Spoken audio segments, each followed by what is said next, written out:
Professor Miroslav Hroch is a Czech historian and political theorist and a professor at the Charles University in Prague. Hroch earned his PhD at the Charles University in 1962.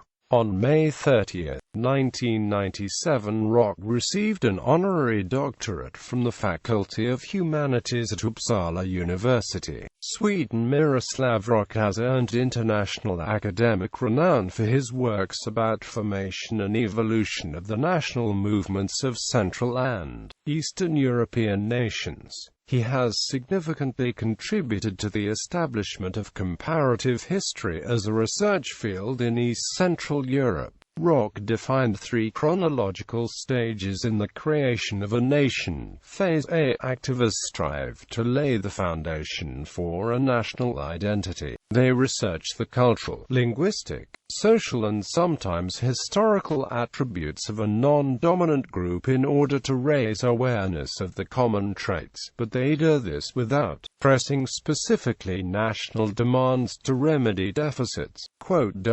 Phase B. A new range of activists emerged, who sought to win over as many of their ethnic group as possible to the project of creating a future nation.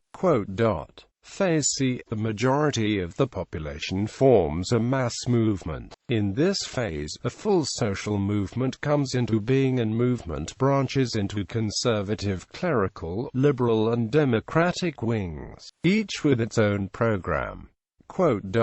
Hroch's definition of nation. Now the nation is not, of course, an eternal category, but was the product of a long and complicated process of historical development in Europe. For our purposes, let us define it at the outset as a large social group integrated not by one but by a combination of several kinds of objective relationships, and the subjective reflection in collective consciousness. Many of these ties could be mutually substitutable, some playing a particularly important role in one nation-building process, and no more than a subsidiary part in others.